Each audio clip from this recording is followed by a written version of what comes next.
Namaste, everybody. I hope you're doing well today. I've got a couple of things on my mind today, and one of them is overconsumption. How we have overconsumed on so many levels of our life. There's no more that moderation, but it's the overconsumption. Think about like prescription medications, right? We're tired. We need something to put us to sleep maybe because we're not sleeping well, so we get this drug to put us to sleep. Then we can't wake up, so then we need a drug to keep us awake. And then I've got two obese, so now I need a drug to keep me skinny, and now I can't eat because of all these prescriptions, and so now I need a drug to help me, eat because I've lost my appetite.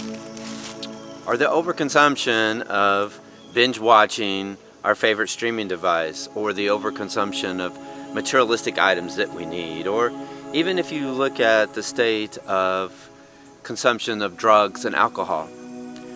From the research and the studies I've shown, for people with PTS, if you consume 1 or 2 hits of THC, it's very beneficial. But instead we consume a whole joint, right? And then we consume some alcohol, and what we've done is amplified our PTS instead of minimalizing it because of overconsumption. I'm going to want you to begin to dive in and think about the things and places in your life that you've begun to overconsume. Mentally, physically, and spiritually. Because we really don't have to work as hard as we used to for our food and for our water and to build the houses, right? It's all readily available. But if you look at a lot of fast food restaurants, a lot of the reasons we overconsume is because we're not getting the nutrients we need. So if I go into a fast food restaurant and I get, a hamburger and some fries and a milkshake, I'm getting a lot of wasted calories, but not a lot of healthy options, a lot of nutrients that this spiritual vessel needs. So then what do I have to do? I have to go consume another hamburger, milkshake, and french fries to feel full and to begin to feel satisfied, but that's really short-lived. 30, 45 minutes, again, in an hour, I'm hungry because I'm not filling myself up with the nutrients that I really need. We begin to overconsume, and we're filling our hearts and our soul with those things in our life that really do not bring us joy.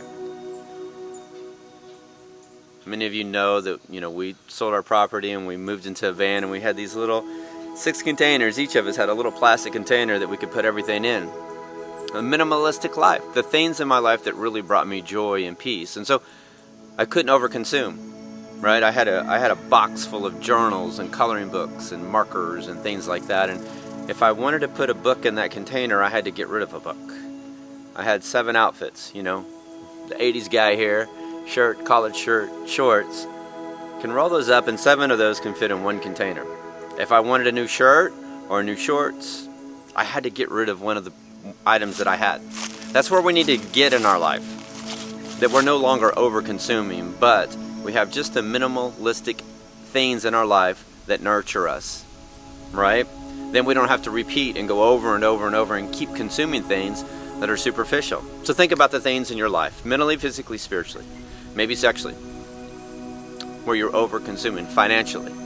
Where is it you're over-consuming, trying to fill a void?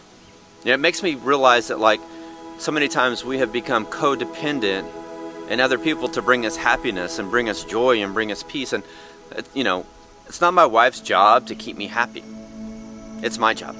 It's not my wife's job to give me joy. It's not my job for me to give her happiness and joy. We can support one another. We can be on our values, our core values. We can focus on our mission statement. But realistically, it's not each other's job to make each other happy. We make ourselves happy. It's independent of one another, not codependent upon who they are. So think about the things and the times in your life where you've been codependent and you've overconsumed. The other thing I want you to think about is just like I was out of town and this tree fell down last week. And a lot of times in our life, relationships are seasonal. And to give yourself gratitude for the relationships. And to give yourself the opportunity to write a letter of intention for those people that you have loved, the people that have loved you, the people you have hurt, and the people that have hurt you. And give yourself the opportunity just kind of to release that. Because each and every day we have to train and retrain the brain. Each and every day we have to pull weeds of doubt and weeds of low self-esteem and compost them. And realize that it takes time for this tree, right, to decompose. It takes time for this tree to begin to find nutrients again into this earth and the soil. And if you look around, all these leaves around me, right, eventually they're going to break down and they're going to make this soil so much more fertile and provide more nutrients in the future. But that's what we need to do in our life, is we need to find the gratitude, the respect, the appreciation for the unforeseen circumstances that have arisen in our past and our life, and gain more knowledge and power and wisdom in who we are, and become that warrior, become that hero, and use the knowledge and the wisdom from the past as feedback, not failure, but feedback to grow and change and become the best version of ourselves. And realize it takes time, just like this tree. It's going to take time for it to decompose. It's going to take time for these leaves all around me to decompose. But once they do, it's going to provide an opportunity for nutrients otherwise would not have been provided in this space. Because those experiences that we've encountered in our life give us the opportunity to connect with those in the community that have experienced the same unforeseen circumstances. That we can be that mentor, that guide. We can be there for them. I love you guys. I hope you have an amazing day. I hope you enjoy this video. If you feel that this information is relevant, please subscribe.